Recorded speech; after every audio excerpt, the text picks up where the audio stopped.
Cuaresma, tiempo del perdón y de la reconciliación fraterna. Cada día debemos expulsar de nuestros corazones el odio, el rencor, la envidia, los celos que se oponen a nuestro amor, a Dios y a los hermanos. En Cuaresma aprendemos a conocer y a apreciar la cruz de Jesús. Con esto aprendemos también a tomar nuestra cruz con alegría para alcanzar la gloria de la resurrección. Cuaresma, camino a la Pascua.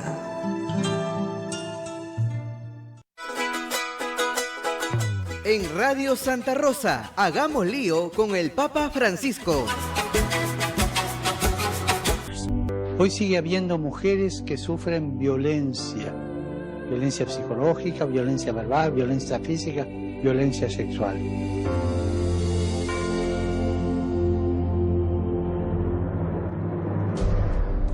Es impresionante el número de mujeres golpeadas, ofendidas, violadas.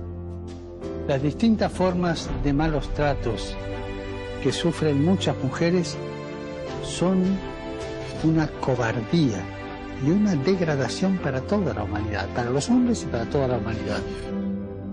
Los testimonios de las víctimas que se atreven a romper su silencio son un grito de socorro que no podemos ignorar. No podemos mirar para otro lado.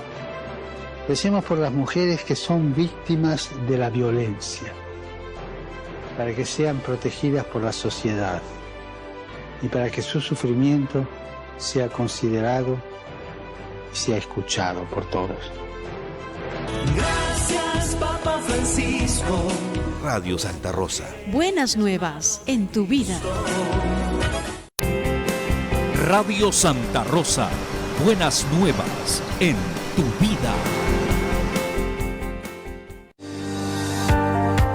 Ahora puedes elegir entre más de 300 cursos virtuales de pregrado y posgrado de la PUC desde cualquier parte del país. Inscríbete y vive la experiencia de una educación a distancia de calidad. Ingresa a cursoslibrespregado.pucp.edu.pe o cursosposgrado.pucp.edu.pe. Pontificia Universidad Católica del Perú.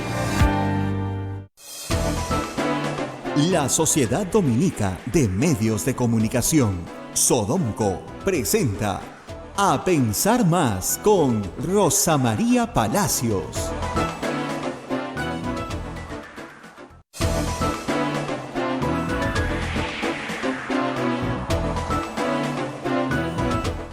Señoras y señores, muy buenos días. Bienvenidos a Pensar Más con Rosa María Palacios a través de las emisoras de la Sociedad Dominica de Medios de Comunicación. Les cuento que la Sociedad Dominica de Medios de Comunicación, Sodomco, está integrada por Radio Santa Rosa en Lima, 1500 kilociclos en la AM, 105.1 en la frecuencia modulada FM al sur de Lima. También integra Radio Santo Domingo en Chimbote, Radio San Martín en Arequipa, Radio Veritas Cusco, Radio Cepagua Ucayali, Radio Quillabamba La Convención y Radio Madre Dios Puerto Maldonado. Esas son las emisoras con el carisma dominico. También hay otra red de radios amigas que se unen. Está Radio Huánuco en Huánuco, Radio La Voz de Ayacucho en Ayacucho, Radio San Valentín en Lampa, Radio Pública en Puno, Radio Moro en Ancash, Radio Cumbre en Huancayo, Radio Milenio en Satipo, Radio Estación Solar en Abancay, Radio Oriente en Yurimaguas, Radio Los Ángeles en Cajamarca. También está Radio Activa en Cerro de Pasco, Radio Continental en Huanta. AM Tagua nos ponen podcast en todo el Perú y en el mundo, los aplicativos móviles, la página web de Radio Santa Rosa, los canales de YouTube, también estamos por ahí. Bien, ya estamos listos con Rosa María Palacios para empezar este programa de hoy día, miércoles 10 de marzo del año 2021. Rosa María, muy buenos días. Muy buenos días, Abel. Y primero la mención, hoy día no me olvido. Tenemos una publicidad de la Pontificia Universidad Católica del Perú. Ahora puedes elegir entre más de 300 cursos virtuales de pregrado y posgrado de la PUC desde cualquier parte del país. Inscríbete y vive la experiencia de una educación a distancia de calidad. Ingresa a cursoslibrespregrado.puc.edu.pe o cursosposgrado.puc.edu.pe. perú.edu.pe de la Pontificia Universidad Católica del Perú. Y muy bien, hoy día estamos 10 de marzo, mañana 11, estamos a un mes exactos de ir a votar, de ir a elegir presidente, ir a elegir parlamentarios, tenemos que elegir un Congreso nuevo y también parlamentarios andinos, algo de lo que se habla poco porque a estas alturas creo, después de varias elecciones, todos sabemos que no sirve para nada y se ha planteado entre las muchas reformas que simplemente algunos congresistas electos dentro del Congreso Nacional sean representantes ante el Parlamento andino, como hacen otros países, y no tener una elección especial para elegir representantes a una institución que no tiene fuerza vinculante en nada de lo que delibera. En fin, otros que me escriben y que están un poco apremiados son los peruanos en el extranjero, que nos ven todas las mañanas desde todas partes del mundo y que nos señalan que, claro, por primera vez van a elegir representantes para su distrito electoral constituido como peruanos en el extranjero. Los peruanos residentes en el extranjero siempre habían votado por representantes de Lima, lo cual era muy injusto, la verdad, porque los representantes de Lima no tenían por qué representar las aspiraciones, intenciones, deseos de la comunidad de peruanos en el exterior. Pero hay un problemita. La comunidad peruanos en el exterior es tan diversa como el Perú. ¿Por qué? Porque son situaciones muy diferentes. Un peruano que vive en Italia ni siquiera tiene la misma situación de otro peruano viviendo dentro de la Unión Europea. O los peruanos en los Estados Unidos, que son un número significativo, tal vez la migración más importante del Perú, no tienen la misma situación que un peruano en Asia. Sin embargo, tienen que elegir a dos representantes que entiendo van a residir en el Perú durante los 5 años que les toca ser congresistas, pero van y vienen, es decir, visitan a las comunidades que representan. Y por lo tanto es necesario entrevistarlos, conocerlos, y esto está siendo difícil. Algunas personas en los Estados Unidos me han enviado links, yo después los puedo compartir, para los peruanos en el exterior que se han tomado, estos periodistas peruanos que residen fuera, la molestia de entrevistar a algunos candidatos de las 19 listas que tienen 2 candidatos cada una para los peruanos en el exterior. Así que no quería olvidarme de mencionarlos porque sí están todos, los que conozco por lo menos, muy confundidos y te dicen no sé por quién votar. Mi respuesta es vota por el partido antes que por las personas. Porque esas 2 personas por las que votes van a representar a un partido en el Congreso y van a dar los votos tal vez para cosas muy graves, como por ejemplo vacar a un presidente. Y bueno, ayer tuvimos un debate del comercio que tuvo interrupciones muy complicadas por problemas técnicos. Mucha gente me decía, no se escucha, si se escucha, en fin, iban, venían, pero al final se logró hacer algo. Y se logró contrastar algunas posiciones. Voy a leerles una opinión que yo comparto, porque me parece que es un análisis bien sencillo de la percepción de lo que sucedió ayer en el debate, digamos, en el debate auspiciado por IDEA Internacional y el Diario del Comercio, que reunió a 5 candidatos, ¿ok? ¿Por qué a esos 5? Porque esos 5 estaban, ¿no es cierto?, en la preferencia más alta cuando se hizo el corte. No necesariamente son los 5 que han salido arriba en la encuesta de Datum, pero esos 5 eran los que estaban en ese momento, en ese corte, y por eso estaban invitados. Entonces, vamos a leer las impresiones del debate que escribe ayer José Alejandro Godoy, a quien siempre invitamos al programa, que me parecen muy puntuales. Son, acuérdense, 5: Lescano, Forsyth, Mendoza, Fujimori y Urresti.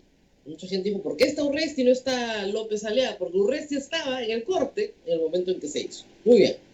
Lescano, lenguaje llano y populachero. Se entiende, dice Godoy, porque va primero en las encuestas. Pero en este formato y público le fue fatal. Un formato de confrontación directa podría ir en su contra, considerando que tiene flancos difíciles y débiles. Forsyth, mejor que en otras presentaciones. Eso he recogido de varios. No gritó, se nota que lee, eso sí, pero repite lo mismo en todas las presentaciones. Cuando se suelta, cuando está más aligerado, como en la colección Deporte, Seguridad Ciudadana, le va mejor. Propuestas de mano dura en justicia, tanto como Keiko Fujimori, y también fuera del debate Rafael López Aliaga. Mendoza comenzó a poner propuestas como eslogans y a ser más sencilla. Se pierde en el fetiche de la Constitución.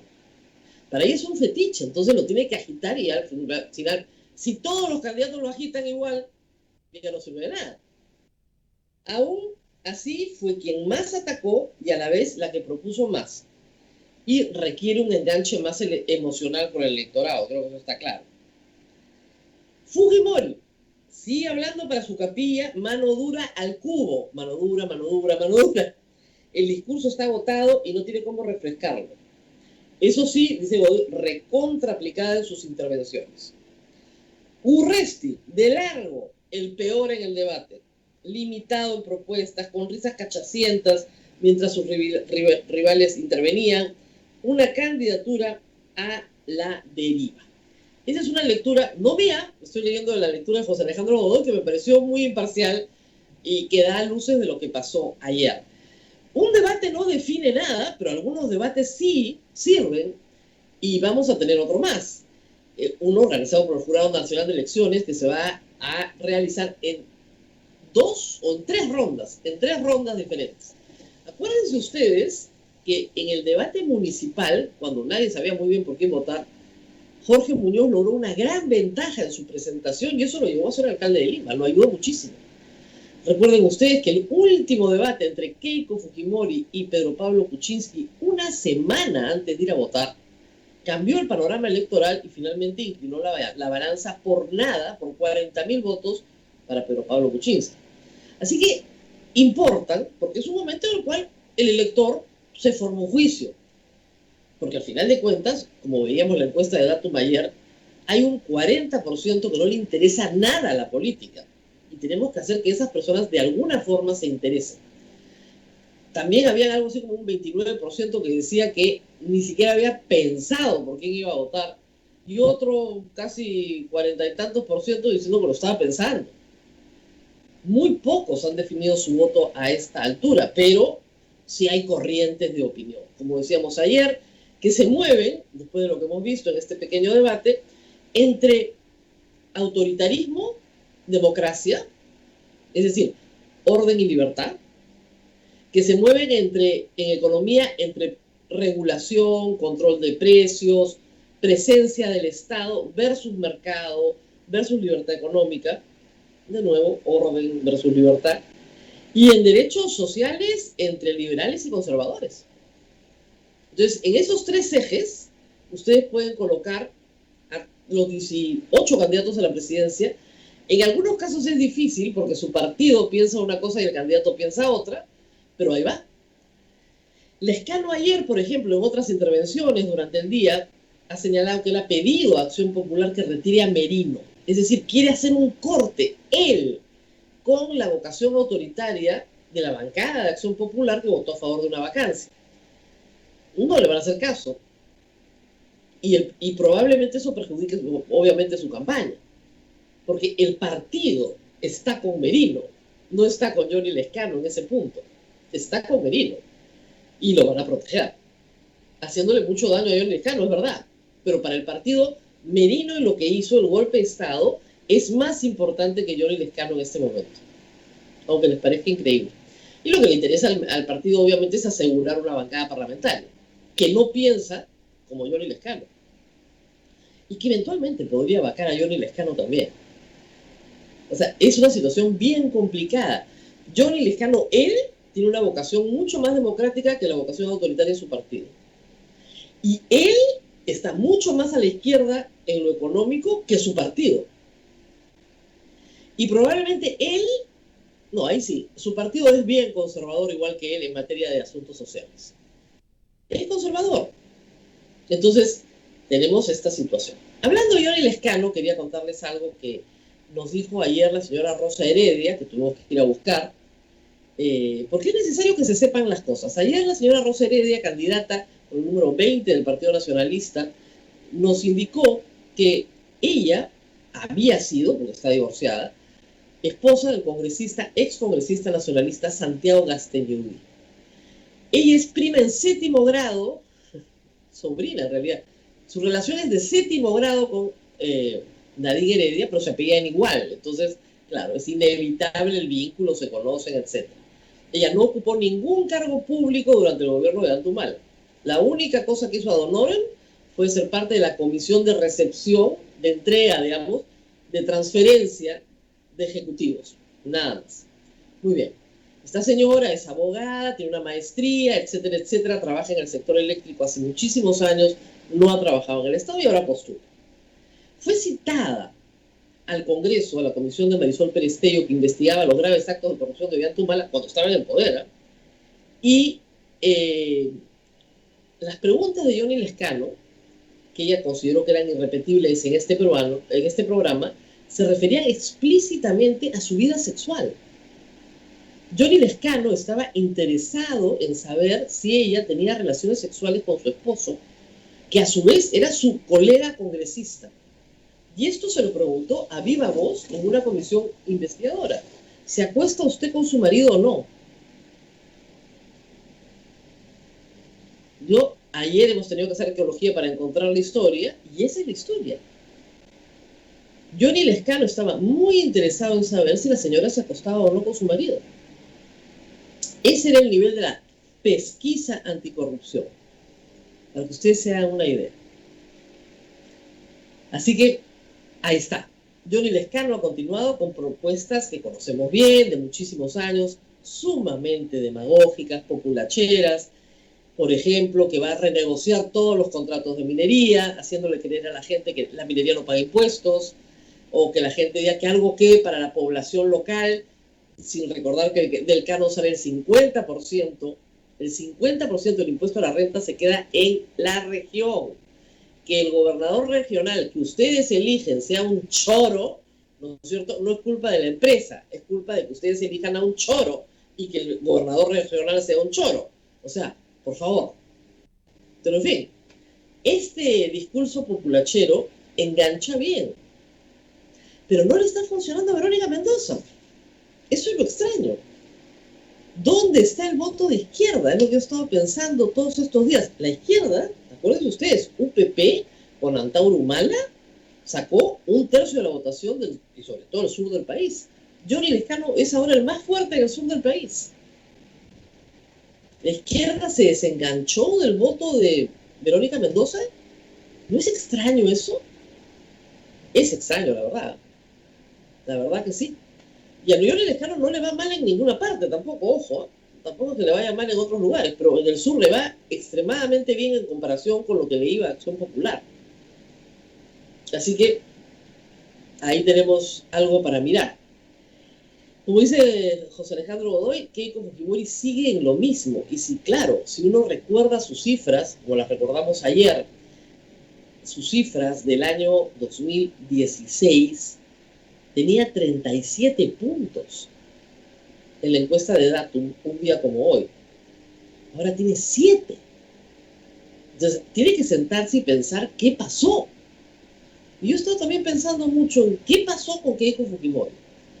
¿Por qué tiene estos resultados? Que no la excluyen de la segunda vuelta, ojo, pero tampoco la colocan como una segura ganadora. En las elecciones pasadas, en las dos últimas elecciones generales, las del 2011 y las del 2016, no había discusión que Keiko era una de las que entraba. La discusión era contra quién. Esa era la discusión, no si entraba o no entraba, sino contra quién. Entonces, en ese contexto, ¿qué pasó con Keiko Fujimori? Y la pregunta creo que se responde de la siguiente manera. El CD, o sea, los niveles socioeconómicos bajos de Keiko Fujimori, C y D, eran en realidad de su padre. Y el AVE que era de ella, que ella lo fue ganando poco a poco, hay que decirlo que sí, lo perdió cuando decidió traicionar a Pedro Pablo Kuczynski, traicionar el proceso electoral, en fin, traicionar el proceso democrático. Porque no se bajó a cualquiera. se bajó a Pedro Pablo Kuczynski, que era el candidato del AB. El AB veía a Keiko bien, pero veía a Kuczynski también bien. Si ella no quiso aceptar su derrota, perdió el AB, que era de ella, por Pedro Pablo Kuczynski, y perdió el CD por negarse a aceptar el indulto de su padre. El problema de Keiko Fujimori es que perdió los 4 niveles socioeconómicos, unos por lealtad a su padre y otros porque vieron muy mal el maltrato a Kuczynski. Entonces se quedó con 7, pues 7 es lo máximo que ella puede hacer. Por eso es que ha tratado de reconciliarse con el padre, porque en el C y en el D está la fuerza del fujimorismo, un fujimorismo popular. Pero el A se lo ha regalado a López Aliaga, que lo prefiere a Keiko Fujimori. Un A que también se está yendo con Hernando Soto, hay que decirlo, ¿no? Esos son los dos, digamos, favoritos en el A. Pero a Keiko Fujimori ya la dejaron. Y la dejaron por esas razones. En política hay que tener mucho cuidado con quién se pelea uno, ¿eh? La verdad, después no te lo agradecen. El papá abandonado por la hija, y eso yo lo dije, tú te acuerdas, Abel, desde el primer día. Esto no lo va a perdonar el pueblo. No se lo van a perdonar nunca, porque en América Latina se perdonan muchas cosas. Hasta un presidente ladrón que vuelve a ser presidente. Pero una mala hija que no quiere que su papá salga de la cárcel, eso no se perdona. Hay cosas que no son. De repente en una siguiente elección ya sí, ¿no? Pero van a necesitar mucho más abrazos y besos con papá, porque eso no está funcionando. Eso no se perdona. Y se van a necesitar más lágrimas, y creo que van a tener que sacar a Kenji, ¿eh? O sea, de verdad, la situación de que Fujimori está para romper el vidrio y saque a Kenji, porque de verdad que no va a funcionar. Se está yendo mal. Y ese vacío que deja Keiko Fujimori se lo deja en bandeja a un conservador autoritario, liberal en lo económico, pero conservador y autoritario como López Aliaga. Ahí están todos los movimientos evangélicos, en fin. El candidato de los evangélicos más radicales es López Aliaga. Y no en vano utiliza esta frase de la ola celeste. En el resto de América Latina, ola celeste es la ola que se enfrenta a la ola verde. La ola verde es las mujeres luchando por aborto. La ola celeste son los grupos más conservadores gritando vida. Entonces, él ha metido dentro del discurso político a un movimiento religioso, católico y evangélico, pero dentro del movimiento político. Y ha adoptado el mismo nombre. No en vano es así. Y lo que hace Rafael López Aliaga es ser el candidato disruptivo. O sea, las peores barbaridades, las más grandes mentiras, no importa, pero lo miran, pues. O sea, dice que Lescano está en la planilla de Odebrecht. Todos sabemos que es falso, ¿no? Pero claro, busca que lo enjuicien por difamación y el defenderse, ¿no? Le sacan sus cuentas con la SUNAT, que no son poca cosa. Dice que ya ha prescrito todo. Todos sabemos que es mentira, que no ha prescrito nada. Están en acotación. Están en cobranza coactiva de empresas que tienen el RUC de baja, ¿no es cierto? Pero es disruptivo, entonces va a mentir. O sea, ha dicho cosas increíbles, ¿no? Ha dicho que conoce a mis padres de toda la vida, en una reunión con empresarios, que Augusto Álvarez es su amigo personal, ¿eh? Y que salen a almorzar, lo llama para ir a almorzar. Todo es mentira. Es completamente mitómano, pero funciona. Está funcionando. Es increíble, pero está funcionando. A un 7%, ojo también. Si esta fuera una elección normal, con 7% no haces nada. Con la justa pasas la valla, ¿no? Y su partido ni siquiera tiene 2%, o sea, no pasa ni la valla. Así están las cosas en la política el día de hoy. Esos son los que van primero. Y, evidentemente, Verónica Mendoza, que no sale de un discurso económico antiminero, antiempresa, antigeneración de riqueza, con lo cual, en una recesión, ¿no es cierto?, nadie ve en ese camino económico la posibilidad de salir de la pobreza o de salir del estado en el que está hoy, donde lo que quieres es más trabajo, oportunidades de empleo. La izquierda, que representa a Verónica Mendoza, no te ofrece eso, te ofrece más Estado. Y el problema es que el Estado en el Perú es un mal gestor. No es una buena idea para esta campaña. Más Estado, siendo el Estado un mal gestor. No, gracias. Dame más oportunidades de empleo, pero tú quieres anti-empresa, anti-minería, anti, no va a funcionar. Problema complicado para Verónica Mendoza. Su discurso económico no funciona. Hace 5 años probablemente funcionaba muy bien y por eso logró casi estar en la segunda vuelta. Esta vez no funciona porque hay una pandemia por medio, hay una recesión de por medio, la gente se ha empobrecido, quiere volver a tener lo que tenía. Y Verónica Mendoza no le ofrece a nadie volver a tener lo que tenía, le ofrece un bono. O sea, vivir en la caridad del Estado por el resto de su vida. Mala idea. Un bono es una muy buena idea en una situación de emergencia, pero no es un proyecto futuro. O sea, mi futuro es recibir un bono del Estado. ¿Pueden imaginar qué futuro es ese? Mi futuro es tener más trabajo, no recibir un bono del Estado. Mal mensaje. Malo. Acuña no le ha ido nada bien ofreciendo bonos y a Urresti tampoco. Ni a Humala le ha ido bien ofreciendo bonos tampoco. Todos los que han ofrecido bonos no les ha ido bien. Porque no entienden que en el fondo el bono es una situación de precariedad. Si estoy recibiendo un bono es porque estoy en la pobreza. Yo no quiero estar en la pobreza, yo quiero un futuro.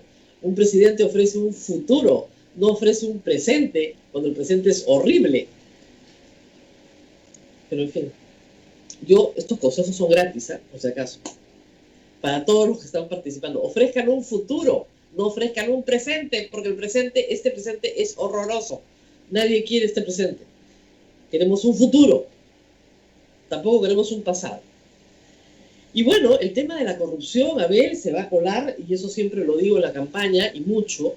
Anoche escuchaba a la congresista Omonte, está en un debate con Patricia Aréola, candidata de Victoria Nacional. En unos minutos vamos a tener un candidato al Congreso de Victoria Nacional. Y ella le pregunta, un ejercicio interesante, ¿qué piensa del golpe de Estado que dieron el 9 de noviembre? Y Omonte responde, y eso responde a la bancada de APP, y obviamente responde a Acuña, aunque él lo niegue, que fue una situación muy difícil, muy difícil, dificilísima, horrible, qué sé yo, pero que Vizcarra era un corrupto que tenía que ser vacado. Confirmando la tesis del juicio político. O sea, ellos han juzgado y condenado a Martín Vizcarra. Y eso no lo puede hacer el Congreso. Está prohibido de hacer. La institución de la vacancia por incapacidad moral a estas alturas en el Perú de hoy tiene que ser derogada en el próximo gobierno. Porque si no la derogan, sea quien sea el elegido, no llega a diciembre.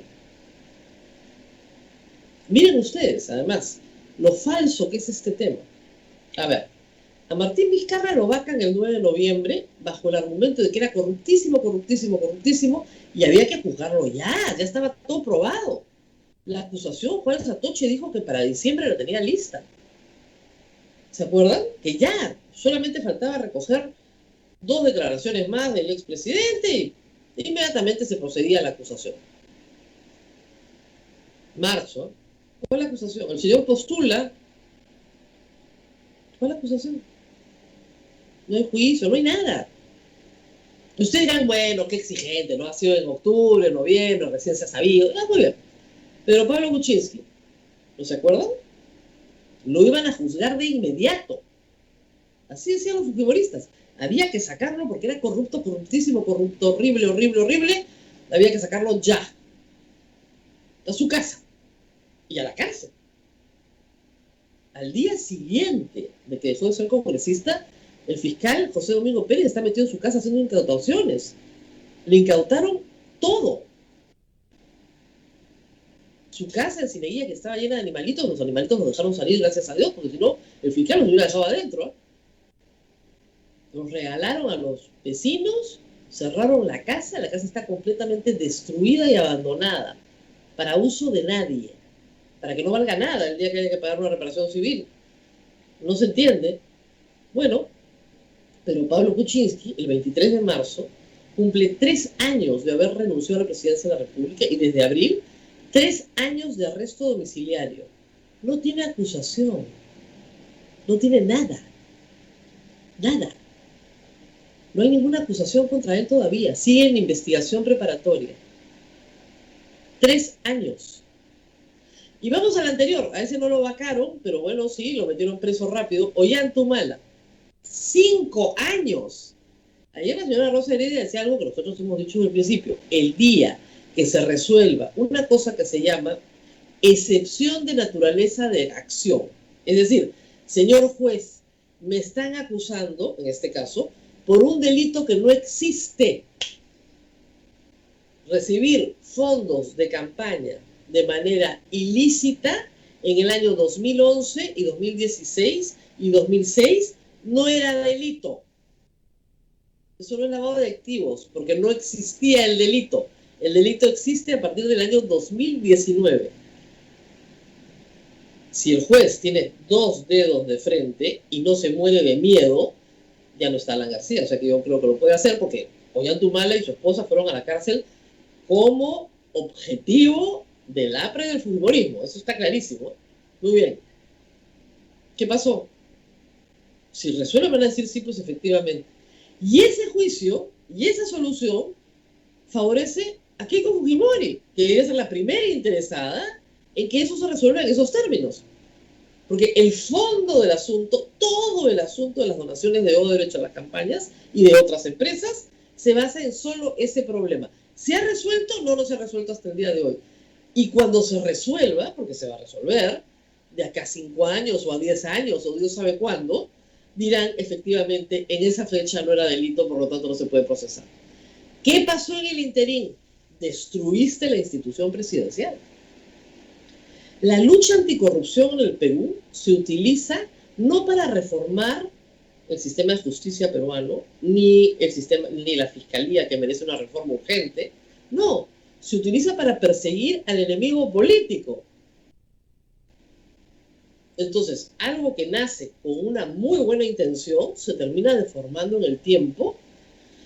Y como les digo, el presidente que elijamos, el próximo 11 de abril y en junio, y que se instale el 28 de julio, va a terminar siendo vacado en 6 meses si no controla el Congreso. Entonces, ¿quién gobierna el Perú? ¿El presidente o 87 congresistas que lo tienen secuestrado? Los 87 congresistas. Es un secuestro político, sea quien sea el que sea elegido. Y como va a ser un Congreso fragmentado, tienes que pagar el rescate del secuestro con distintos favores todo el tiempo. En ese espiral estamos de decadencia política, conducidos a una situación anárquica. ¿O ustedes creen que Sagasti es un presidente sólido? Sagasti es una solución política a un golpe de Estado. Eso es lo que es. Emana del Congreso porque es el único que podía asumir la presidencia de la República sin que la gente saliera a incendiar la calle por estar gobernados por un usurpador. Esa es la situación. En ese contexto estamos eligiendo presidente. Y esa es la responsabilidad de los partidos políticos, que han sido absolutamente irresponsables en el uso de la institución de la vacancia presidencial y en el uso de las instituciones de fiscalización. Absolutamente irresponsables. No se han usado para luchar la corrupción. Se han usado para preguntarle a la señora Rosa Heredia si se acuesta o no con su marido. Ese es el nivel. Y en la fiscalía otro tanto. Hay que decirlo con mucha pena, porque los mirábamos con mucho entusiasmo, pero salvo gritarme abogada cachinera, ¿a quién han acusado hasta ahora, por el amor de Dios? ¿Qué condena han logrado? Y cuando no pueden, algo está pasando. Si el caso es sólido, el fiscal no tiene por qué demorarse. Si el caso es sólido, acusas. ¿Por qué no han acusado a Martín Vizcarra? ¿Por qué no han acusado a Pedro Pablo Kuczynski? A Ollanta? Alan García controlaba el Poder Judicial y controló durante décadas el sistema de justicia y la Fiscalía también. Se suicidó porque ya no lo controlaba. Pero se suponía, ¿no es cierto?, que esa ausencia de control político nos daba un aire para una reforma con la Junta Nacional de Justicia y lograr un sistema sólido judicial que elimine estos problemas. Todo sigue igual. Ahora el Congreso se quiere bajar a la fiscal de la Nación, obvio, para poner a otro que era amiguito de los cuellos blancos. Y seguimos en lo mismo. En la Fiscalía convive lo mejor y lo peor del sistema de justicia. Conviven sin ningún problema. Y, lamentablemente, manejan la política nacional con una relación bastante perversa con medios de comunicación a los cuales les dan lo que quieren darles para manejar políticamente procesos judiciales que deberían ser despolitizados. Esa es la verdad. Así estamos.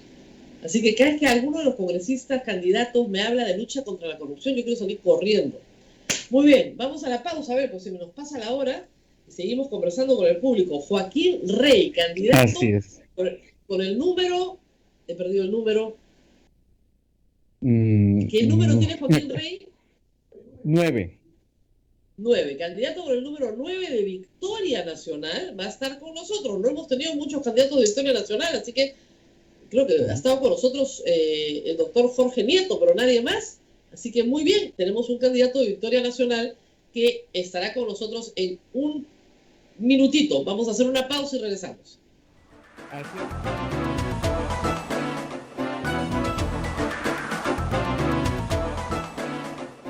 Sodomco, Sociedad Dominica de Medios de Comunicación.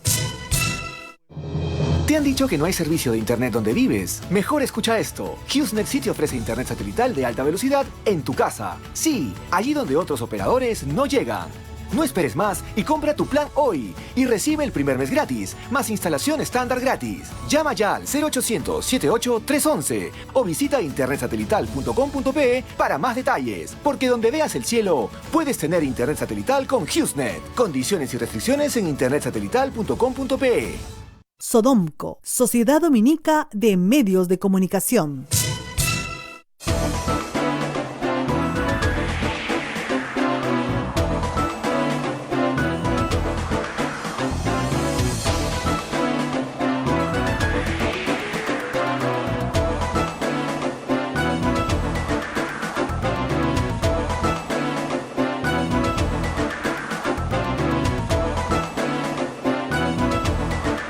A pensar más a través de las emisoras de la Sociedad Dominica de Medios de Comunicación. Estamos comunicados con Radio Santa Rosa en Lima, Radio Santo Domingo en Chimbote, Radio San Martín en Arequipa, Radio Veritas Cusco, Radio Zapagua Ucayali, Radio Quillabamba La Convención, Radio Madre de Dios Puerto Maldonado. En Huánuco, Radio Huánuco, Radio La Voz de Ayacucho en Ayacucho, Radio Pública en Puno, Radio Moro en Ancas, Radio Cumbre en Huancayo, Radio Milenio en Satipo, Radio Estación Solar en Abancay, Radio San Valentín en Lampa, Radio Activa en Pasco, Radio Continental en Huanta, Radio Oriente en Yurimagua, Radio Los Ángeles en Cajamarca, AM Tagua, nos ponen podcast en todo el Perú y el mundo, y también la página web de Radio Santa Rosa, www.radiosantarosa.com.pe.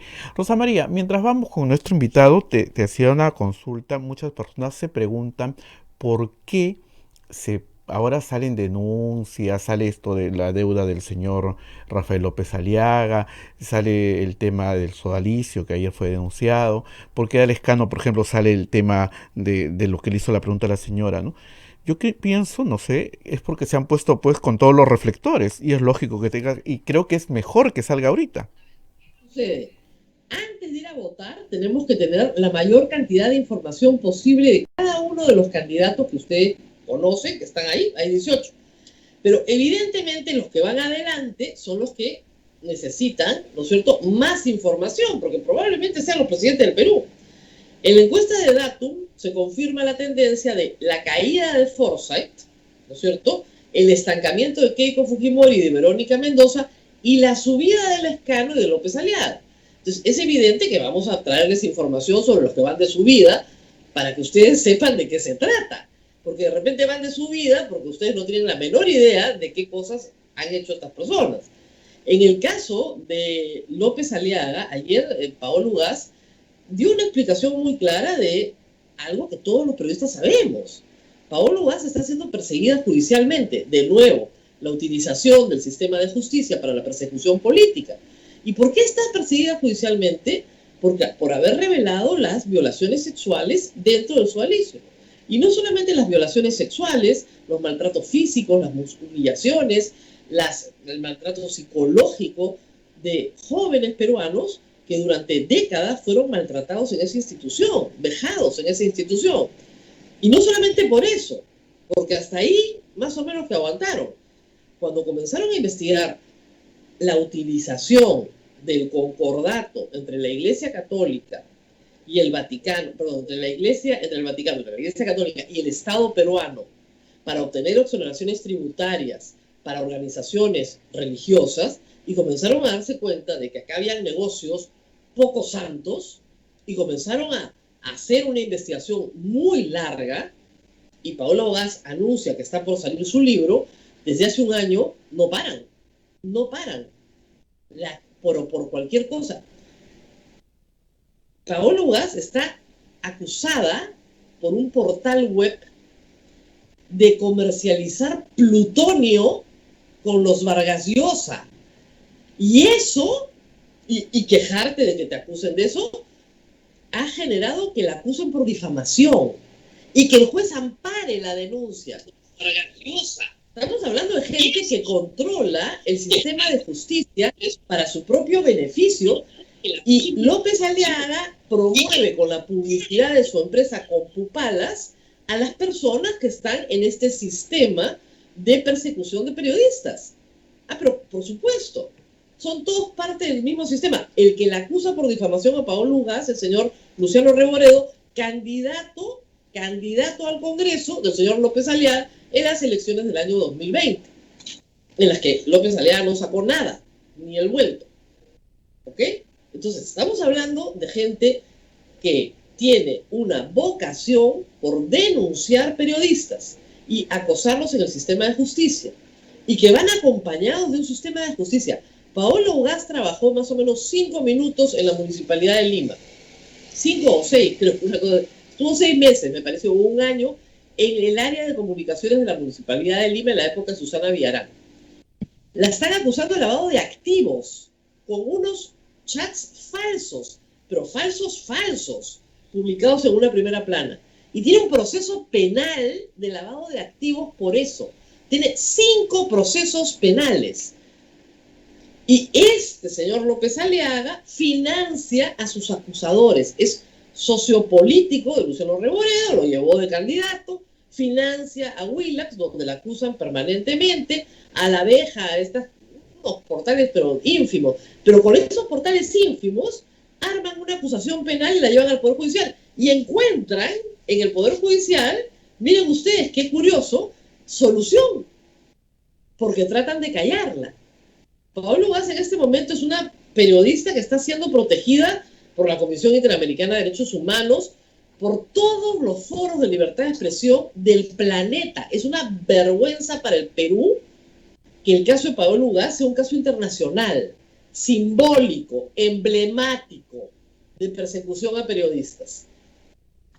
Y este señor López Aliaga es una buena noticia para la prensa que hace investigación. No es una buena noticia. Miren ustedes cómo responden las entrevistas. Lo entrevistan del Comercio, le hacen 4 preguntas. Esta es la peor entrevista de mi vida, ¿no? Cállate. A otro periodista del Trome le dice, no seas pendejo. El señor grita a los periodistas, le habla a tu jefe, José Graña. Y el periodista con todo cariño dice, no es mi jefe, no trabajo para él. Y luego ponen una nota de redacción, el señor José Graña es dueño del 2% de toda la empresa. O sea, no es dueño de casi nada. O sea, es una vergüenza que los periodistas tengamos que dar estas explicaciones. Pero ustedes, ¿quiénes creen que son los que hacen estas tendencias de prensa mermelera? Todo el día en Twitter. Todo el día. ¿Quién fue el que le decía Mermelumendi a nuestro amigo René Astelumendi? Philip Butters. Todos están en el mismo lugar. Todos están juntos, haciendo una campaña de destrucción periodística. Eso es lo que hacen, destrucción periodística. Entonces, ¿por qué creen que no les vamos a contar esta historia a nosotros? Se las vamos a contar para que sepan por quién están votando. Sepan bien claramente por quién están votando. Esta supuesta conservadurismo, ¿no es cierto? Esta lucha por la vida, toda esta historia no es más que la captura del poder. O sea, eso es lo que es una lucha por el poder. que se viste de estos ropajes, pero que en realidad no quiere libertad de expresión, va a perseguir a todos los periodistas que hagan investigación, porque no les gusta lo que contamos, pues les parece horrible. Entonces te judicializan, ya está, y te callan. Pero el libro de Pablo va a salir, y no les va a gustar a los que están metidos en estos negocios en los cuales el señor López Aliaga aparentemente tiene algún interés. O sea, no en vano se formó un grupo de empresarios peruanos que buscaron al ex alcalde de Nueva York, Rudolph Giuliani, para armar un fondo de inversión y comprar el comercio. Y en ese grupo estaba Erasmo Wong y estaba el señor López Aliaga. No estoy inventando nada. ¿Han hecho negocios juntos en el pasado? Sí. O sea, ¿usted por qué creen que al señor López Aliaga lo entrevistan todos los días en Willax? ¿Porque les parece un candidato interesantísimo? No, pues. Porque con pupalas financia parte, pues, de la propaganda de distintos conductores, ¿no? Es increíble. Y esos son los que crean las corrientes de este mermelero, descalifican. Esos son los que crean esas corrientes. Es increíble.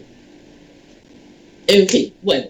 Estamos con un candidato ya al Congreso. Se trata de Joaquín Rey. Él va con el número 9 por Victoria Nacional. Tiene un currículum, hay que decirlo, bastante interesante. Es economista de la Universidad del Pacífico y tiene una maestría en Harvard en gestión de políticas públicas y ahora quiere ser congresista.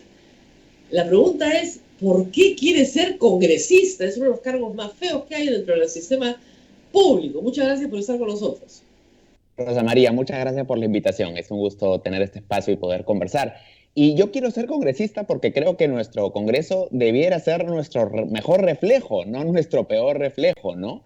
Y lo que estamos viendo es que hoy en día el Congreso se ha vuelto la principal fuente de inestabilidad del Perú. Se estaba escuchando con atención y coincido en que básicamente el Congreso se dedica a tener hackeado al Poder Ejecutivo y ejercer poder. ¿Con qué finalidad? No sé. Es hacer confrontación por confrontar, ¿no? Pero en el proceso nos crean un montón de problemas a los ciudadanos. Es decir, ahora ya se está incluso en algunas bancadas planteando la posibilidad de una nueva vacancia, ¿no? Que es una locura, ¿no? También hay un esfuerzo por boicotear al Ministerio Público, porque obviamente hay intereses ahí. Este Congreso ha dado leyes inconstitucionales como los retiros de fondos de la AFP, de ONP, la eliminación de los cobros de los peajes, una propuesta para reformar el sistema previsional que pone en riesgo a 7,5 millones de afiliados al sistema de pensiones. Es decir, es lo más destructivo que hay y el Congreso debiera ser útil para los ciudadanos, no lo contrario. Y creo que para resolverlo la mejor manera pues es pisar la cancha y por eso, como tú dices, no será un oficio quizá tan fácil, bonito, simple, pero es muy importante y no podemos dejar de hacerlo. Hay que entrar en política, no podemos retroceder porque si no todo espacio de poder vacío se llena y a veces no se llena con la gente más idónea o la gente que entra por las razones correctas, ¿no? Y creo que por eso lo hago. Bueno, me están preguntando acá, ¿qué parentesco tiene con Augusto Rey? Es mi hermano. Es mi hermano. Él postuló con poco éxito. Recordemos, y ahora usted va tal vez tratando de tener un poco más de éxito que él.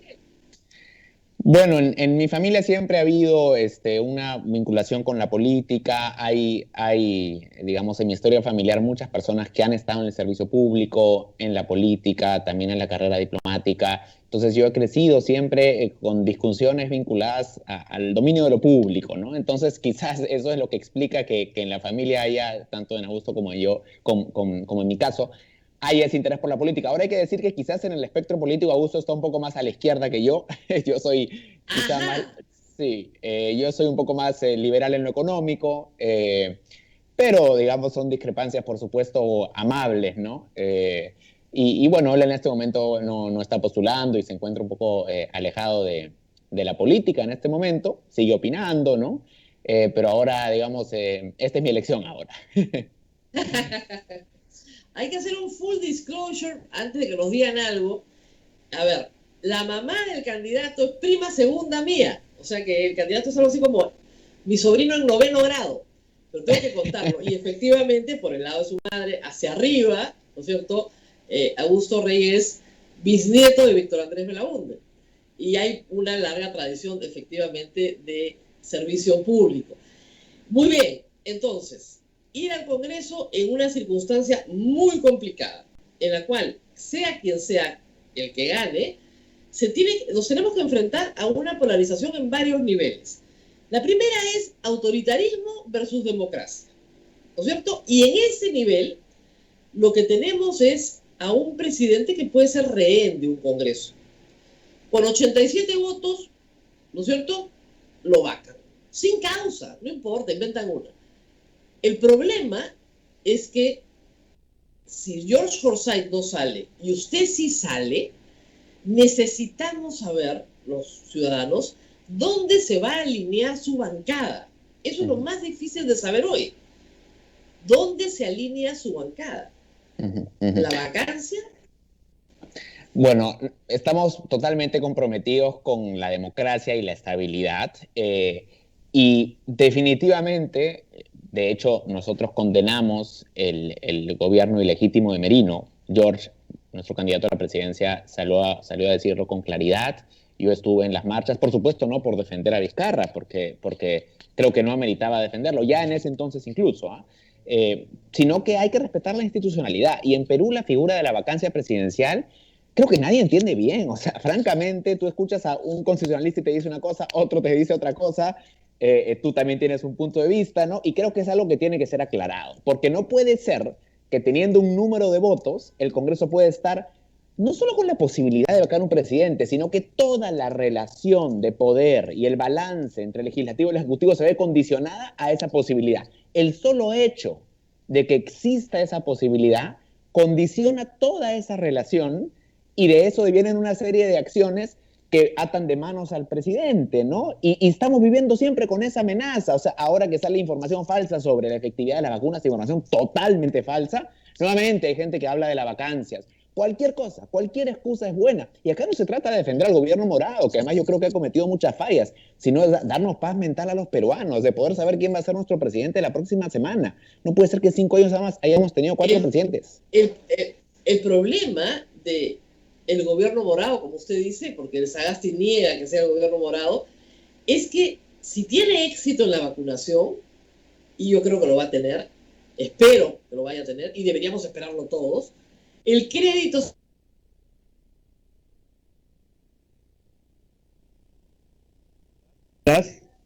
Se congeló la imagen, Rosa María. Es espantoso. ¿A qué punto puede llegar la política de sacrificar el bien común para ganar una elección? Entonces, ¿cuáles son, señor Rey, sus no negociables? O sea, acá no, hasta acá llegamos. Porque si todos van a negociar algo, ¿cuáles son los no negociables de Victoria Nacional y de usted? Bueno, para empezar, creo que, como decía, yo tengo un compromiso con el sistema democrático. Yo rechazo cualquier tipo de autoritarismo y de ninguna manera yo apostaría por una vacancia presidencial ni una censura a una mesa directiva, que es otra posibilidad que se está viendo hoy en día, sencillamente para tener algún tipo de ganancia política. Y tampoco me metería con el Ministerio Público por las mismas razones, que creo que también hay eso. Hoy día, mientras hablamos, hay una campaña con la fiscal de la Nación que está movida también por fiscales con intereses privados y por bancadas que tienen casos pendientes en la fiscalía, ¿no? Como es el caso del señor Merino, como es el caso del señor José Luna, como es el caso del fujimorismo. Y claro, ahora quieren sacar al señor Ábalos porque están investigados, ¿no? Entonces, creo que lo que yo puedo ofrecer es sensatez, compromiso con la democracia y además no anteponer intereses personales o partidarios en el uso de las prerrogativas de un parlamentario, ¿no? Y algo muy importante que también es un principio para mí es el compromiso con la verdad, ¿no? O sea, en este contexto en el cual la información falsa sale, pero todos los días, ¿no? Y hace un daño. O sea, el caso de este señor Bustamante que quiere llegar al Congreso con fuerza popular diciendo que las vacunas tienen agua destilada, diciendo que las vacunas dan más COVID que el placebo, es de una irresponsabilidad. Es un atentado contra la salud pública. O sea, hay muchos adultos mayores que están siendo vacunados, además con una vacuna que no es esa, sino es la de Pfizer hoy en día, que se están cuestionando la efectividad de las vacunas y ahora ya no saben si quieren, si no quieren, por este irresponsable, este señor Este señor, ¿cómo va a ir al Congreso? Este señor tendría que estar procesado por atentar de esa manera contra la salud pública con información falsa y además es un doctor. Yo no entiendo, francamente.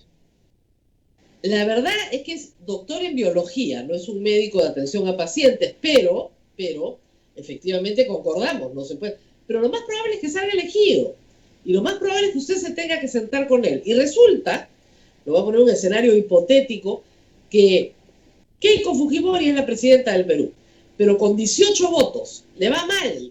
Se repite por karma la situación de Kuczynski. Ahora ella tiene 18 congresistas, no 18 votos, sino 18 curules, y ustedes, los demás, somos Perú, Victoria Nacional, el Partido Morado, ¿no? Tienen 87 votos. ¿La pueden vacar? Es una tentación. Yo no voy a caer en eso de llegar al Congreso, porque no se puede vacar. Para algo tenemos elecciones. Los presidentes están para completar sus periodos, y así en la democracia pueden gustarnos o no. Ahora, yo me niego a creer que la señora Fujimori va a ganar. Yo creo que como país tenemos que superar de una vez al Fujimorismo, no solamente por lo que ha pasado en los últimos 5 años, ¿no? Sino por la tradición autoritaria que viene desde la propia génesis del Fujimorismo, desde el año 92. Como país, esta discusión ya tendría que estar superada. No podemos, no puede el Fujimorismo ser una fuerza tan preponderante en la política peruana con esas credenciales antidemocráticas, que ni siquiera es liberal en lo económico, ¿no? Que hay gente que apuesta por eso, pero ni siquiera son mercantilistas y proteccionistas. O sea... Muy bien. El otro eje de la campaña ya está más en su cancha, que es la economía, ¿no es cierto? La exposición... Parece ser que las posiciones de izquierda en materia económica están quedando en el camino. Yo presumo que es por la recesión. O sea, nadie quiere un experimento cuando estás tratando de buscar plata, ¿no es cierto? Volver a reconstituir tu economía familiar. Pero Verónica Mendoza, por ejemplo, propone un Estado mucho más intervencionista, un Estado que regule más. Johnny Lescano propone control de precios, propone algo raro llamado desglobalizar la economía peruana, que presumo que es cerrar fronteras y proteger mercantilistamente industria nacional. Ha propuesto renegociar todos los contratos mineros, que es una barbaridad, o sea, inestabilidad absoluta en el sector minero. ¿Qué piensa de esas propuestas y cómo se ubica usted económicamente? Bien, bueno, yo creo que las propuestas que has mencionado de Verónica Mendoza, Johnny Lescano, son claramente propuestas que nos retrotraerían décadas en materia económica y son experimentos fallidos, ¿no? Que se han probado como tales en donde se han implementado, ¿no? Entonces creo que eso hay que decirlo con toda claridad. Ahora, yo creo en el mercado como una manera eficiente de asignar los recursos. En ese sentido, por eso decía que quizá en lo económico soy más liberal, pero también creo que el Estado debe tener un rol importante como regulador, ¿no? Y hay que decirlo con claridad, desde el otro extremo político, desde la derecha, digamos, más extrema, se dice que Perú tiene un Estado enorme, gigante, que hay que reducirlo, y eso no es verdad. Si uno ve el gasto público como porcentaje del PBI, hoy día está como en 19-20%. Eso es bajo para cualquier comparación. O sea, en Latinoamérica el promedio está como en 27-28. Y claro, si ya nos comparamos con Europa, en Francia pues es 50-60% del PBI, ¿no? O sea, no es que el Estado peruano sea chico, lo que pasa es que, no, sea grande, perdón. De hecho es pequeño y por supuesto, quizás grande si uno lo ve desde San Isidro, pero vaya uno a la provincia de Paucar del Sarazar, en Ayacucho, a ver dónde está el Estado. El Estado es grande, no, es inexistente. No hay posta, no hay colegio. Entonces, es una frivolidad decir que el Estado es grande. Lo que sí hay que tener es un Estado más eficiente, que esté más al servicio del ciudadano, que no gaste en la refinería de Talara, ¿no? Que no sirve para nada y consume un montón de recursos, ¿no? O sea, tenemos que apostar por un Estado para quitarle la grasa al Estado, hacerlo más eficiente, pero hacerlo más cercano al ciudadano. Y si eso pasa, porque crezca un poco, pues yo no me voy a oponer, ¿no? Creo que hay espacio para hacerlo, ¿no? De la mano con incrementar la recaudación tributaria, por supuesto. Pero le pongo un ejemplo. El señor Forsyth sale y dice que él prohibiría las importaciones de textiles chinos, que son baratos para el consumidor. Al consumidor le gustan porque son baratos para él. Los escoge y los prefiere para proteger a la industria nacional textil. Mismo Velasco, o sea, eso es sustitución de importación en los 70s. Creo que no se dio cuenta de lo que dijo, pero en fin, lo dijo. ¿Por qué? Porque tiene probablemente gente en el Comité Textil de la Sociedad Nacional de Industrias que está presionando para que haya una prohibición, o la gente de Gamarra, ¿no es cierto?, que está presionando para que haya una prohibición de importaciones de China. En medio de esta pandemia, pelearte con China yo creo que no es una buena idea. Pero en fin, ¿qué piensa de eso? Lo primero que tendría que decir es que de ninguna manera es por presión de un gremio empresarial, ¿no? En todo caso, si algo sería por la cercanía que tiene George con la industria, ¿no? Obviamente por su paso por la Victoria. Pero lo que hay que decir es, tampoco hay que tener miedo a algunas herramientas que te da. Hay lo que se llama hoy la política industrial del siglo XXI, ¿no? Que no es esa visión de sustitución de importaciones de la época de Velasco, esa visión más de Cepal, digamos, esa visión cepalina, ¿no?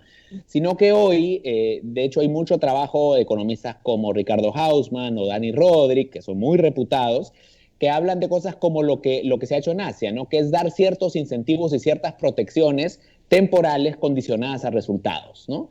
Y eso incluye, de hecho, subsidios, incluso barreras arancelarias temporales condicionadas a que el sector haga una cierta inversión, a que el sector logre ciertos objetivos de desempeño, y luego se van eliminando gradualmente esos beneficios o esas preferencias, exoneraciones, protecciones arancelarias. Eso es lo que se hace en el mundo, en muchos países. En Estados Unidos se hace mucho, de hecho. Lo que no pueden volverse estas medidas es permanentes, ¿no? Porque una vez que se vuelven permanentes, el incentivo del empresario para innovar, para volverse más eficiente, pues desaparece y ya pierde el sentido este incentivo, ¿no? Entonces hay que entenderlo así, pero por supuesto, yo rescato lo que tú dices, Rosa María, a veces se ve desde la izquierda la economía solo del lado de la oferta, de la producción, que hay que producir al que protege, ¿no? Pero muchas veces las medidas que protegen o desarrollan al productor tienen un correlato que es el daño al consumidor, porque alguien paga esa factura, y eso yo lo tengo muy claro, ¿no? Pero eso no quita que puedan haber ciertas intervenciones sensatas, estudiadas, que potencien una industria que luego pueden ser retiradas, y es un ganar-ganar. Y esa es la visión que tenemos, ¿no? Muy bien, pero no lo dijo así el candidato, ¿ah? Usted estudió economía, entonces lo puede decir con más precisión.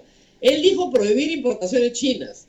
Entonces, claro, uno escucha eso y dice, claro, hay que proteger a un industrial peruano, y yo, consumidor, voy a tener que pagar la cuenta de la ineficiencia de ese industrial que no puede competir. Y eso no es justo. Para el consumidor es fatal. Y además ya lo vivimos.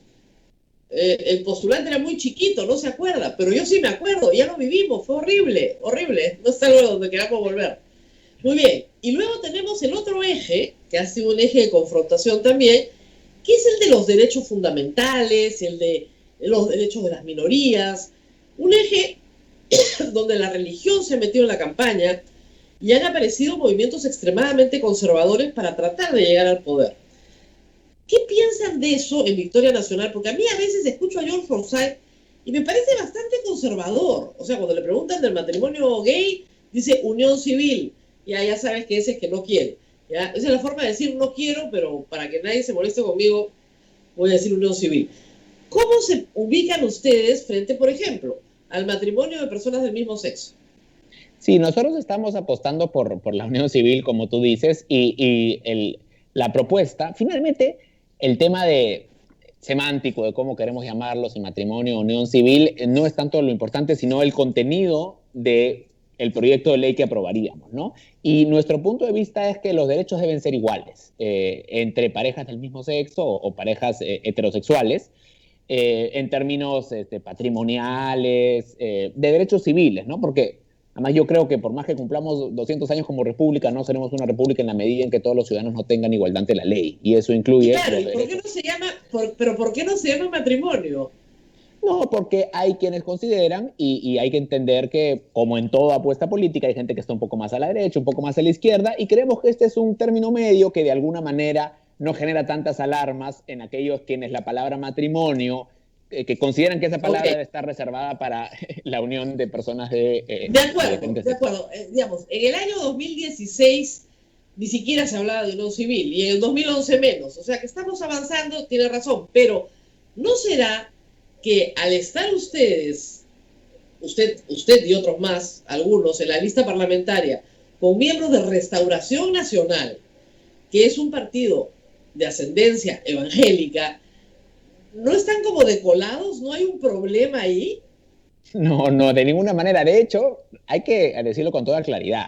Victoria Nacional es efectivamente un partido que tiene en su origen a Restauración, pero ya el Pastor Lai no está en Restauración hace mucho tiempo. En el acuerdo con George y el grupo de Restauración se planteó claramente que los elementos religiosos no iban a ser preponderantes en la agenda. Creo que eso George lo ha dicho muchas veces con claridad.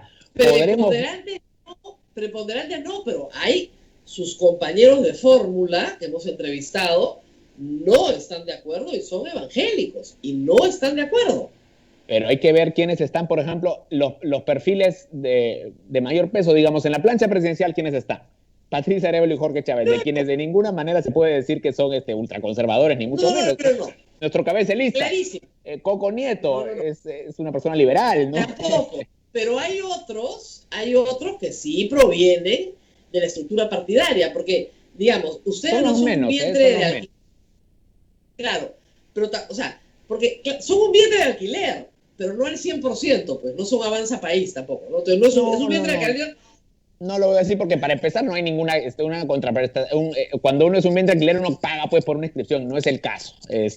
No es así, no hay ningún alquiler acá. No. Lo que pasa es que finalmente uno cuando hace política hay que hacer algunas concesiones, llegar a puntos medios, porque así es el Perú también y así es el Parlamento también. Entonces uno trata de llegar un poco al medio con visiones distintas.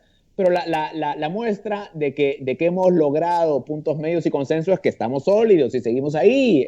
Y eso es parte de hacer política, ¿no? Si todos pensáramos igual, por eso qué aburrido sería. Hace un momento, ¿cuáles son los no negociables? Entonces, claro, en este sí se puede negociar. Digamos, en este de la unión civil versus matrimonio, puede haber una negociación. Y quisiera decir algo más. George lo ha dicho con claridad también, y yo lo sostengo. Nosotros estamos realmente alejados y preocupados por esa visión medieval, cavernaria del señor López Aliaga, que realmente sería un retroceso en términos de libertades y derechos, sobre todo para las mujeres peruanas, que nosotros condenamos y nos preocupa muchísimo. Y quiero marcar esa distancia con toda claridad, ¿no? Porque el tipo de declaraciones que hace respecto a las violaciones, el aborto, realmente son de la edad de piedra, ¿no? Y eso sumado al trato que mencionabas antes de entrar al aire, vinculado al trato a los medios. Uno ve cómo el señor López Aliaga se relaciona con los medios hoy como candidato, y la verdad que es muy preocupante cómo sería su relación con la prensa de eventualmente, en el supuesto negado, que fuera presidente. O sea, habría un total hostigamiento al periodismo, serio. Entonces, eso es algo que tiene que preocuparnos a todos, porque la libertad de expresión es fundamental en una democracia, ¿no? Y este señor no la respeta, este señor agrede a los periodistas, y eso a mí me preocupa mucho, y hay que decirlo con claridad. Muy bien, les iba muy bien, 23% llegó a tener el candidato, y decidió hacerse el muertito, como decía yo. No hablaba, calladito, que enero y febrero no hablo. Y se desinfló. ¿No fue un error garrafal no hacerlo hablar? A ver, yo creo que en esa caída ha habido un elemento que ha sido muy importante, que ha sido esta absurda exclusión del jurado electoral especial, que yo camino todos los días, estoy caminando por Lima. Y no te imaginas la cantidad de gente que me pregunta, oye, pero ¿siguen o no siguen? No lo habían excluido, ¿no? Ahora yo digo con toda claridad, seguimos en carrera, pero sí es verdad que durante muchos días hubo esta incertidumbre y esto afectó mucho. Esto afectó mucho porque la gente decía, oye, yo ya no sé si siguen en carrera o no y ya no voy a votar y esto es lo que ha afectado. Claro, pero si usted se fija, no afectó a López Aliaga. Al contrario, lo mejoró. El caso de López Aliaga es distinto. Nosotros hemos tenido 2 exclusiones al nivel del jurado electoral especial y la exclusión de López Aliaga ha sido resuelta en una semana, mientras que la nuestra viene de un mes. O sea, ha habido un mes en el cual la gente, los medios se han encargado de decir que estábamos excluidos. Entonces, obviamente el impacto ha sido mucho mayor. Eso es clarísimo, ¿no? Bueno, hablemos entonces un poquito de su candidato, que no quiere venir, pero ya vendrá. A mí me hace gracia los que nos dicen, me tienen miedo, pero bueno, el punto es el siguiente. No creo. Es muy joven, esa es la crítica, no ha terminado ninguna carrera universitaria, sí se ha rodeado de gente como usted, que tiene maestrías, todo su equipo es muy bueno, pero él no tiene ninguna carrera universitaria concluida y es muy informal. Su manera de tratar con la gorrita es bacán para invitarlo, no sé, pues a una pachamanca, ¿no? Pero para ser presidente de la República se requieren ciertas formalidades. ¿Qué piensan de estas críticas en el partido? No, pero a ver, esta última crítica yo creo que es secundaria, digamos, cómo se vista uno no debiera condicionar sus capacidades para ejercer ningún cargo, y cuando sea presidente y haya una ceremonia formal, pues se pondrá el terno, ¿no? Eso es muy fácil de resolver, ¿no? A mí eso no me preocupa en absoluto, y creo más bien que eso es parte de aquello que a mucha gente le gusta de George, ¿no? Que es verse más cercano a los ciudadanos, vernos reflejados en alguien que aspira a gobernarnos es algo positivo, porque la gente en la calle no anda con corbata, ¿no? La gente en la calle anda con polo. Entonces, eso para mí no está mal, más bien es un activo, ¿no? Ahora, la gente no valora de manera adecuada la relevancia que tiene haber tenido un rol central en un gobierno local tan complejo como La Victoria. No hay nivel de gobierno más cercano al ciudadano que el gobierno local. Es el nivel de gobierno que recoge la basura, que te ordena las calles, que se encarga de la seguridad ciudadana.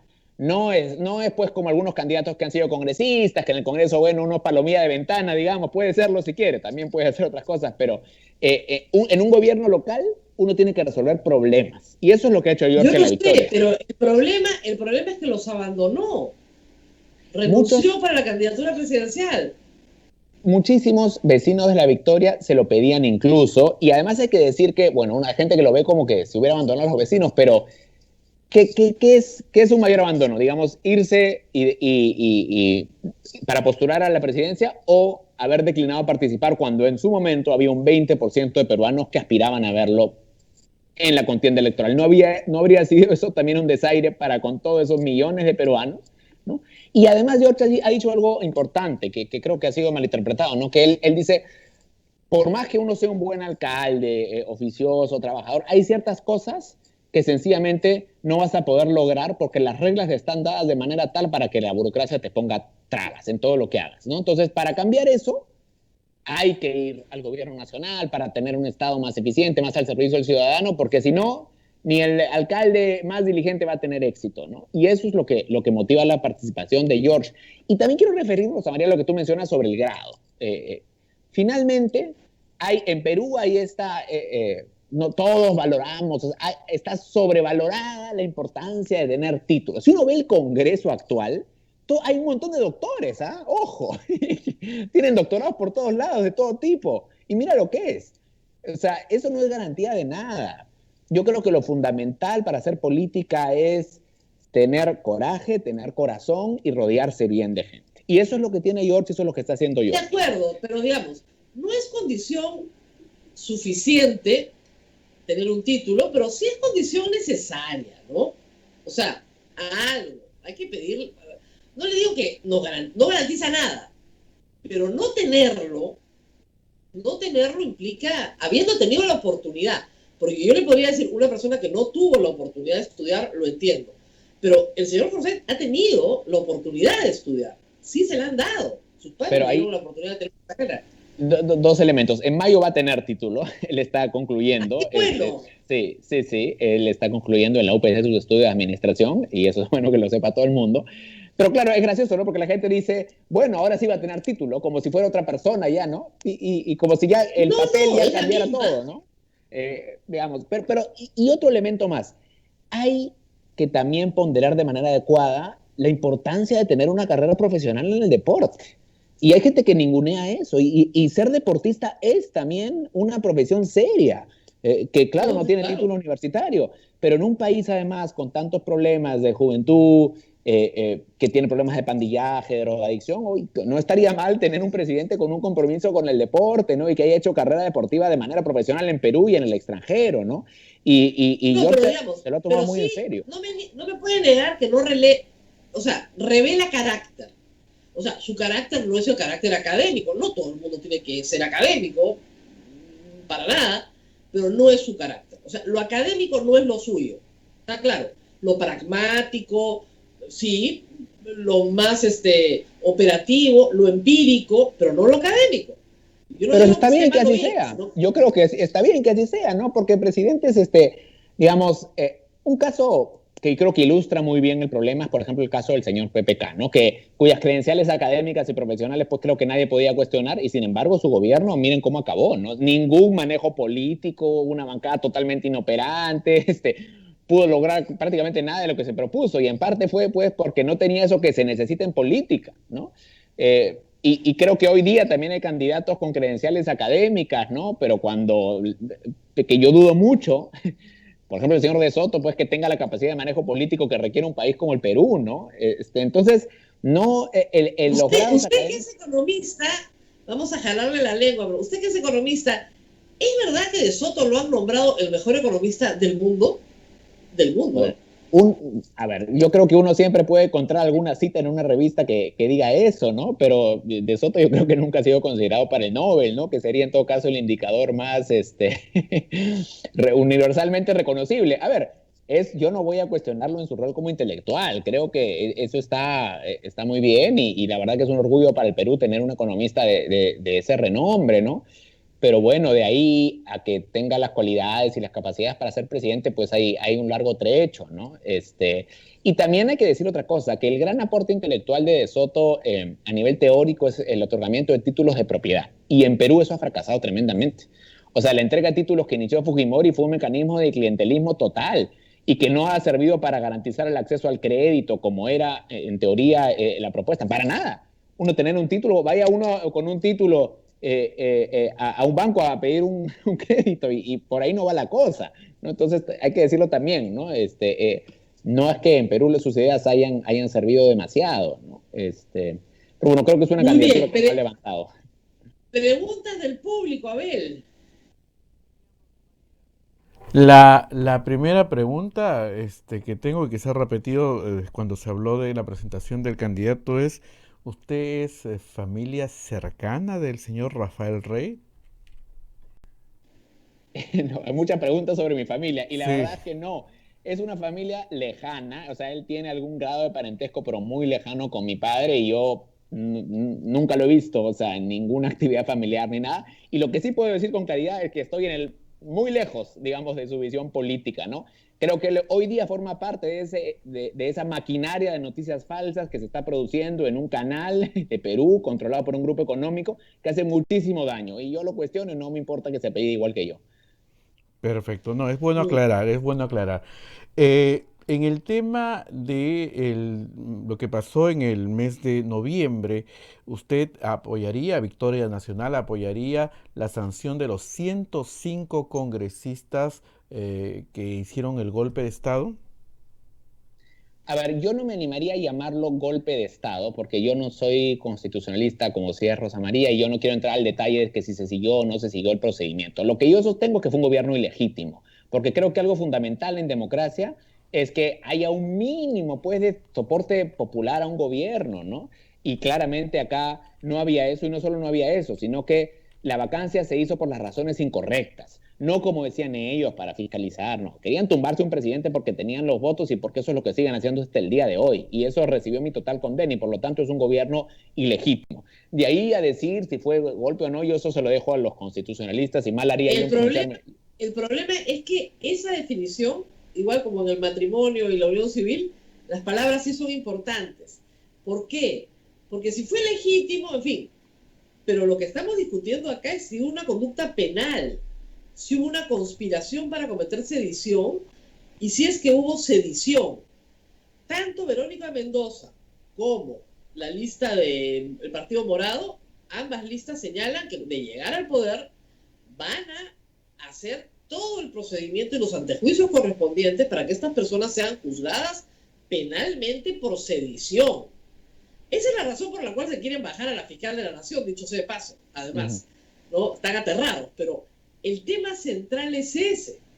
Y la pregunta es esa. En un proceso parlamentario de antejuicio, ¿ustedes votarían a favor de que los 105 congresistas sean procesados por sedición, mandando un mensaje a toda la política peruana de que esto no se puede volver a repetir? ¿Lo harían? Primero, George habló con toda claridad y dijo que esto era un golpe de Estado. Él sí lo ha dicho.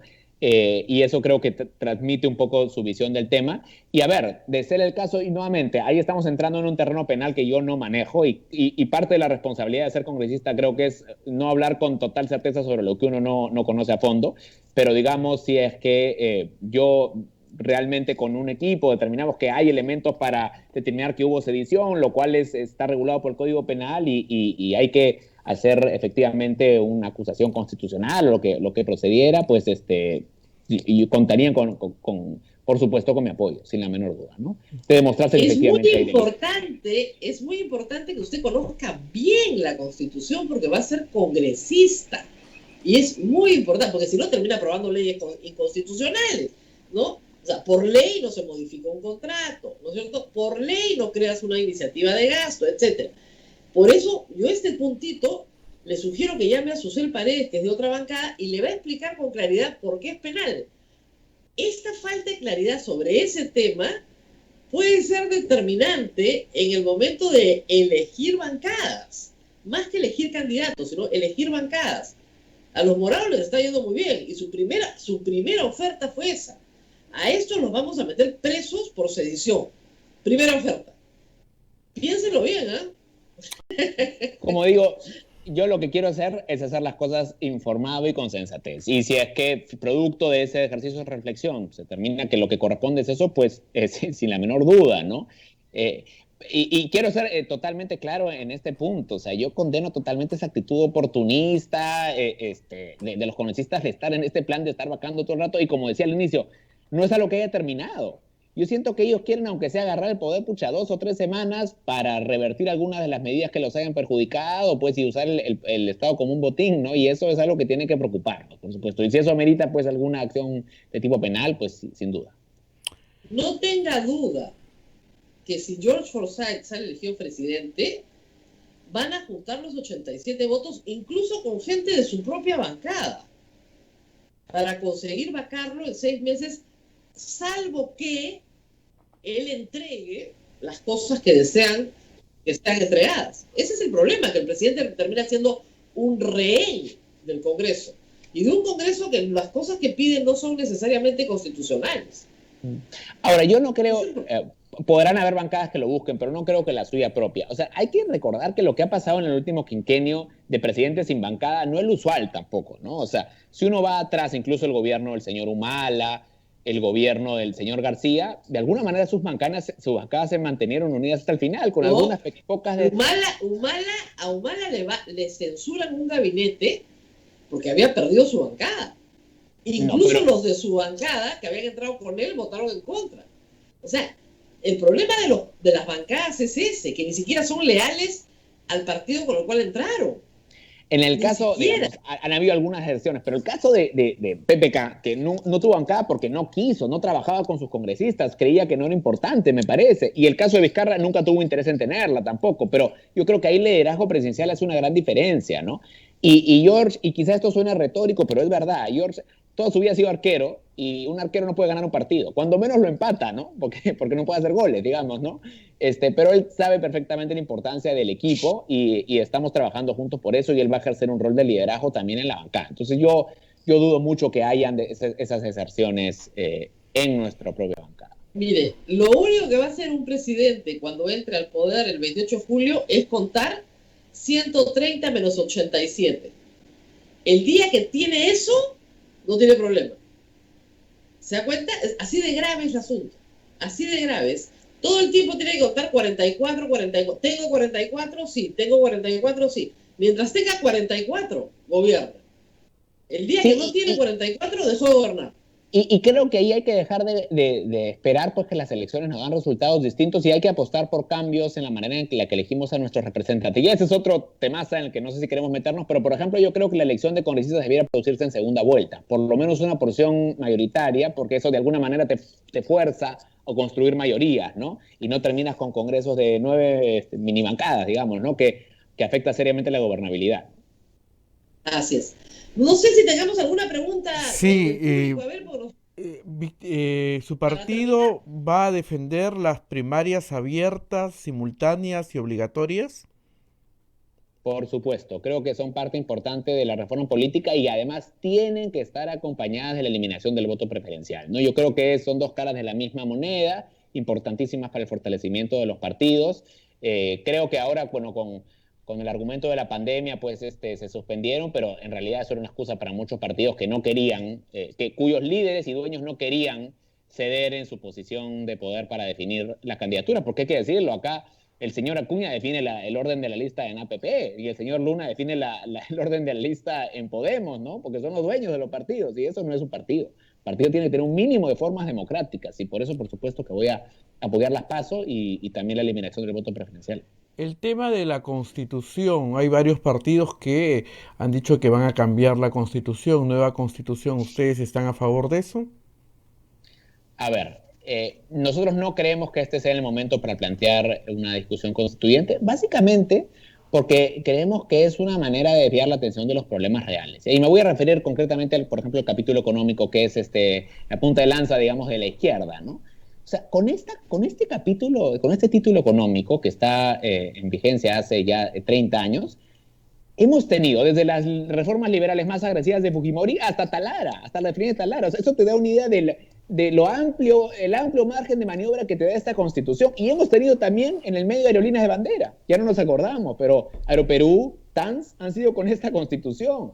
Entonces, eso es un engañamuchacho, decir que cambiamos el capítulo económico y al día siguiente ya somos un país desarrollado. Eso no es verdad, ¿no? El gran problema está en los problemas de gestión y en liderazgo político. Y la Constitución es un texto importantísimo, por supuesto, pero los problemas yo creo que están más en la gestión y el liderazgo político, y eso no se cambia con una constituyente, ¿no? Y más bien desvía la atención de lo fundamental. Entonces, no es el momento, yo creo, y es la posición también del partido, ¿no?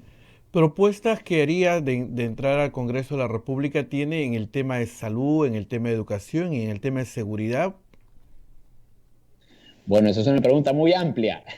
Quizá me puedo referir al tema de salud, que es un tema de especial interés. Lo primero es que los políticos tenemos que escuchar a la ciencia. Eso es lo fundamental. Acá los políticos, incluido el señor Vizcarra, ¿no? Que dice qué tomar, qué no tomar, como si fuera doctor. Eso es una irresponsabilidad. O sea, es como que una persona que no sabe, pues, de derecho, como señalaba Rosa María, se ponga a decir si algo es un delito penal o no, ¿no? Esto es hay una ciencia, hay que estudiar. No puede ser que los políticos hablen ahí donde deben estar los profesionales. Entonces, lo primero es un compromiso con la importancia de la ciencia, que está siendo cuestionada, además, como el candidato del medioevo, el señor López Aliaga, que no cree en la ciencia, ¿no? Entonces, hablar con conciencia total. Y luego hay un tema muy importante de cómo se distribuye el gasto en salud en Perú. Tenemos una pirámide invertida en Perú. 3/4 partes del presupuesto se van al tercer nivel de atención. Eso no está bien en el lugar del mundo. El presupuesto tiene que estar asignado prioritariamente al primer nivel, ¿no? La salud preventiva, la consulta externa, la salud comunitaria. Hay que fortalecer ese primer nivel invirtiendo en postas, sobre todo en el ámbito rural, y así evitamos llegar a los niveles más altos. Un sol invertido en prevención son 5 soles ahorrados en tratamiento. Entonces, no solamente es bueno para todos, sino que además nos ahorraría plata como país. Entonces, eso es fundamental. Y una tercera idea, hay que apostar por la colaboración público-privada, que es un debate que ha habido mucho en los últimos días, y creo que en muchos casos es un debate estéril. Yo soy perfectamente consciente de que hoy día los laboratorios no venden a los privados por un tema de escala, y eso hay que decirlo con honestidad, digamos, no hay que estafar a la gente, ¿no?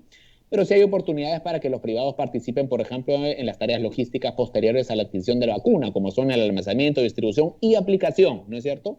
Los establecimientos privados de farmacias, por ejemplo, podrían ser centros de vacunación cuando llegamos a la tercera fase, que sí va a ser masiva, no como las actuales, ¿no?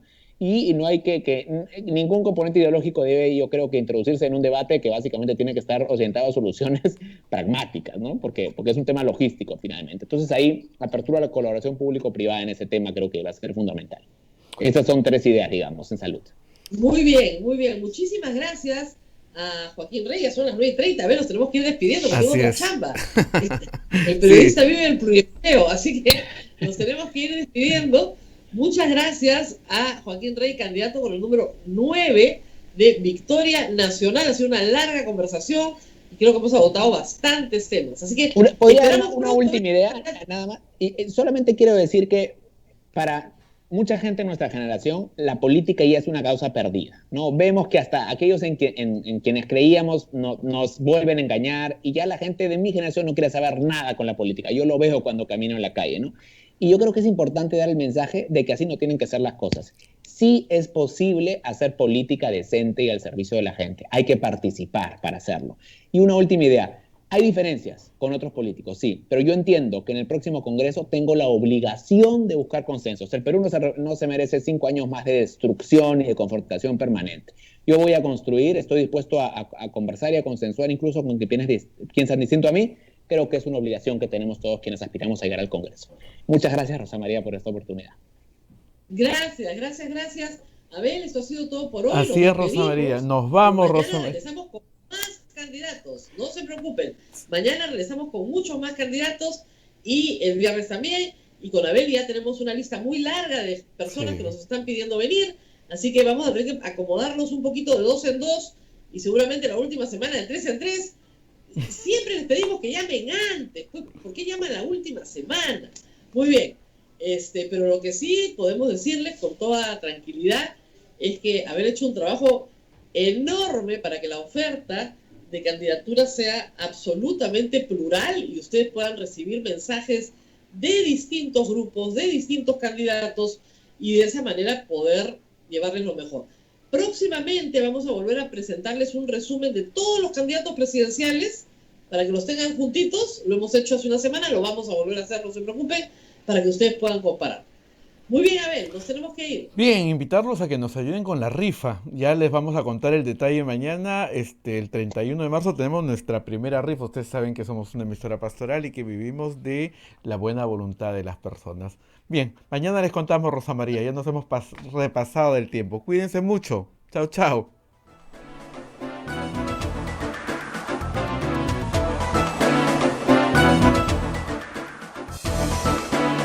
Hasta aquí, A Pensar Más con Rosa María Palacios.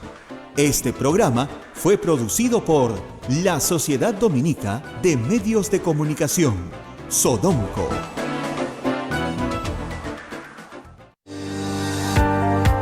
Ahora puedes elegir entre más de 300 cursos virtuales de pregrado y posgrado de la PUC desde cualquier parte de